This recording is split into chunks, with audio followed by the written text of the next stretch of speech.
Welcome back to my channel. So তোমরা যারা আমার মতো ডার্ক রোম্যান্স পড়তে ভালোবাসো, তো তাদের তো একটা স্পেসিফিক ভালো লাগার জনরা হবে, যেমন স্টকার, মাফিয়া, তারপর হচ্ছে বাইকার। তো এবারে আমি তোমাদের জন্য যে বইটা নিয়ে এসেছি সেটা হচ্ছে একজন বাইকারের লেখা, একজন মেল বাইকার যে আমাদের ইন্ডিয়ান, শুভম কুমার বলে ইনস্টাতে তোমরা পেয়ে যাবে। কিউপিড অন হুইলস বলে ওনার লেখা বই, ওনার ডেবিউট নোভেল যেটাকে বলতে পারো, সেটা দ্য বাচার্স এম্পায়ার। বাট এই বইটা পড়ার টাইমে না তোমাদের একটুও মনে হবে না যে তোমরা কোনো ইন্ডিয়ান অথারের বই পড়ছো, মনে হবে যে পুরো একদম কোনো ফরেন ডার্ক রোম্যান্স বই পড়ছো। মনেও হবে না যে এটা কোনো বাইকার লিখেছে, এত সুন্দরভাবে এটা লেখা হয়েছে। এটা মানে খানিকটা তোমার রিনা কেন্ট ফাইভ দিচ্ছে, কিছুটা ডার্ক রোম্যান্স ফাইভ দিচ্ছে। তো বুঝতেই পারছো আমি রিনা কেন্টের সাথে তুলনা করছি, মানে এতটাই ভালো এই বইটা হয়েছে। তো বইটার যে ব্লার্বটা আছে আমি তোমাদেরকে পড়ে শোনাচ্ছি, দেন আমি বলছি যে স্টোরিটা আমার কেমন লেগেছে।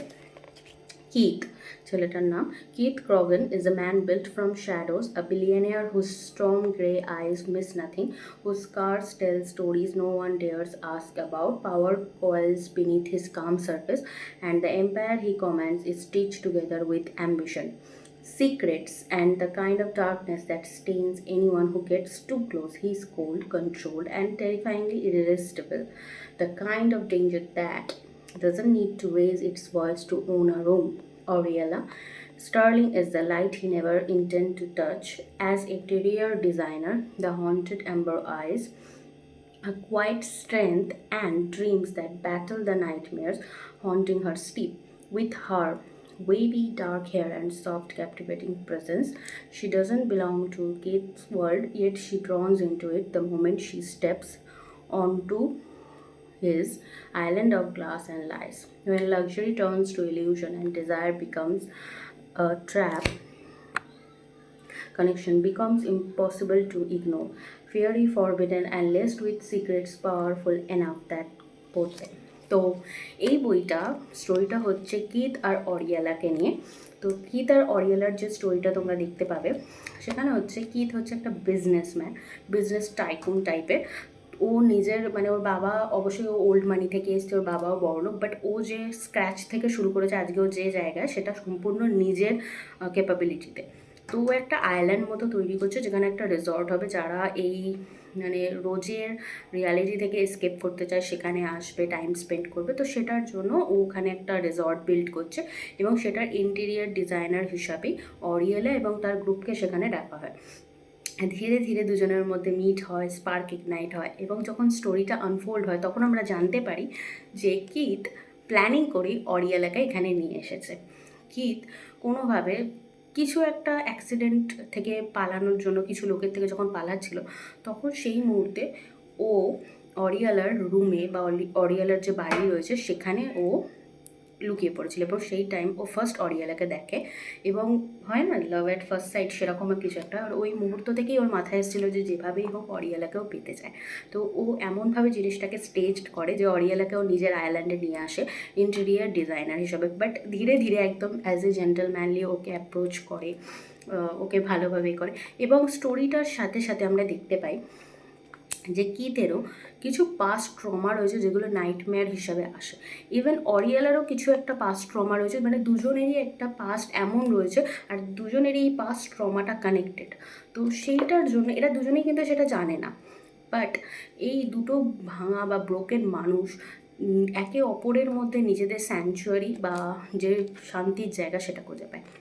এবং যখন এদের লাভ স্টোরিটা ঠিকভাবে ব্লুম হয়, সেই মুহূর্তে যখন মানে সবটা ঠিক চলছে, ওই মুহূর্তে অরিয়েলা জানতে পারে যে কিথের যে বাবা, তার যে রাইট হ্যান্ড ম্যান, সেই হচ্ছে এই অরিয়েলার পাস্টের কারণ। এখানে মানে তোমরা যদি স্পয়লার না পেতে চাও তাহলে ভিডিওটা লাস্টের দিকে স্কিপ করে দিও এখান থেকে, বাট যারা স্পয়লার মানে অলা রিভিউ শুনতে চাও তাহলে তারা শুনতে পারো। তো এখানে আমরা জানতে পারি যে এই যে কিথের বাবা, তার যে রাইট হ্যান্ড ম্যান, সে অরিয়েলার সাথে দেখা করে তাকে গ্রুম করে তার মনে বিশ্বাস জাগিয়ে তাকে একটা সিন্ডিকেটে বেচে দিয়েছিল, বিক্রি করে দিয়েছিল, এবং অরিয়েলার ভাই পুলিশে ছিল বলে অরিয়েলাকে বাঁচিয়ে ফেলেছিল। বাট হয় না, ও যে ধরনের জিনিসগুলো ওখানে ফিল করেছিল ওই কয়েকটা মুহূর্তে, কয়েকটা দিনে, সেটা ওর জীবনে বড় ছাপ ফেলেছে। এবং সেই মানুষটাকে, সেই পাস্টের মনস্টারটাকে যখন সামনে দেখেছে, ও পুরোপুরি হারিয়ে ফেলেছে নিজেকে, এবং সেটাও কিথকে বলে। এবং কিথ এই বিষয়টাকে আরও বেশি ডিগ আপ করে ও ঠিক করে যে অরিয়ালের সাথে যারা যারা অন্যায় করেছে তাদেরকেও দেখে নেবে। তো এরপর কি হয় যে দেখা যায় যে এদিক দিয়েও দেখা যায় যে কিথের যে পাস্টের কথাটা বলছিলাম, কিথের বাবাই খুন করেছে। আর এই যে সিন্ডিকেটটা, এটার মেন হেড হচ্ছে কিথের বাবা। এই ওমেনদের সাথে ডিল করা, এদেরকে সাপ্লাই করা, এদেরকে স্মাগলিং করা, এটা হচ্ছে মেন মাথা হচ্ছে কিথের বাবা। আর এই যে বাচার্স এম্পায়ার, কিথ এই নামটার আড়ালে এইসব মেয়েদেরকে বাঁচায়, নিজের বাবার প্রত্যেকটা প্ল্যানকে ফেল করে, এবং ওর বাবা জানেই না যে এই বাচারটা কি, ওর নিজের ছেলে। তো যখন কিথ এটা জানতে পারে যে ওর মায়ের মৃত্যুর কারণও অরিয়ালার এই অবস্থার কারণ ওর বাবা, তো ঠিক করে ও বদলা নেবে। ও সেটাই করে, এবং সেটার পরে বদলা নেওয়ার পরে এটাও জানা যায় যে কিথের যে ভাই আর বোন রয়েছে তারা এটা সব, ভাই বিশেষ করে সবটা জানতো, এবং সেও কিথকে হেল্প করে। এবং তারপরে একটা হ্যাপি এন্ডিং দেওয়া রয়েছে। এবং এর যে নেক্সট বইটা আসছে, দ্য হান্টার্স এম্পায়ার, সেটার স্নিক পিক এটার মধ্যে দেওয়া রয়েছে। তো ওভারঅল আমার এই বইটা সত্যি খুব ভালো লেগেছে। স্মার্ট বলতে গেলে বা স্পাইসি সিন বলতে গেলে এখানে আমি 2 চিলিজ দেবো, খুব কম রয়েছে, মানে গুনে টুনে হয়তো 3টে চ্যাপ্টারে স্পাইস রয়েছে। ইনঅ্যাপ্রোপ্রিয়েট নয়, অ্যাপ্রোপ্রিয়েটলি স্টোরি ওয়াইজ ভালো লাগবে পড়তে। স্টোরিটা খুব তাড়াতাড়ি ফোল্ড হয়েছে, শর্ট চ্যাপ্টার্স, ব্যান্ডারটা, তারপর রোম্যান্সটা খুব ভালো, ক্যাপটিভেটিং। কিথের যে ক্যারেক্টারটা এখানে ড্র করা হয়েছে না, খুব ক্যাপটিভেটিং লাগবে, একদম মিস্টিরিয়াস একটা ছেলের ব্যাপার। তো ওভারঅল আমার এই বইটা ভালো লেগেছে। আরেকটা কথা তোমাদেরকে বলে দিই, এই বইটা পেপার ব্যাকে তোমরা অন্য কোথাও পাবে না, অ্যামাজনে পেলেও 1700 টাকা মতো পড়বে। তো এই বইটা তোমরা 500-600 টাকায় আই গেস পেয়ে যেতে পারো। ইনস্টাগ্রামে বুকশপ বলে একটা সেলার রয়েছে, সেই বইটা বিক্রি করছে। আর যদি তোমাদের ওদের মানে এই বইটা কিনতে চাও তাহলে আমাকে কমেন্টে জানিও, আমি লিঙ্কটা তোমাদেরকে প্রোভাইড করবো। অবশ্যই তোমরা এই বইটা পড়ো। আমার মনে হয় আমাদের এই ইন্ডিয়া অথরদেরকে আমাদের সাপোর্ট করা উচিত, যারা অবভিয়াসলি যাদের ক্যাপাবিলিটি রয়েছে ডার্ক রোম্যান্স লেখার। আমরা বাইরের এত ডার্ক রোম্যান্স পড়ি, বাট এটারও মানে ক্যাপাসিটি রয়েছে যে সেখানে স্ট্যান্ড করতে পারবে। তো অবশ্যই তোমরা এই বইটা পড়ো, আমি হাইলি রেকমেন্ড করছি। যারা বিগিনার, যারা একটা স্টোরি চাইছো বাইকার লেখার, সবচেয়ে বেশি এটা একটা মেল বাইকার লিখেছে, তো অবভিয়াসলি এটা তোমাদের কালেকশানে থাকাই উচিত। তো যাদের যাদের লাগবে অবশ্যই এটা কমেন্টে আমার লিঙ্কটা চেয়েও, আমি দিয়ে দেবো। আর এই হলো রিভিউ। আমি এই বইটাকে 5-এর মধ্যে 4.5 স্টার দেবো, চিলিজের মধ্যে 5-এর মধ্যে 2 চিলিজ দেবো।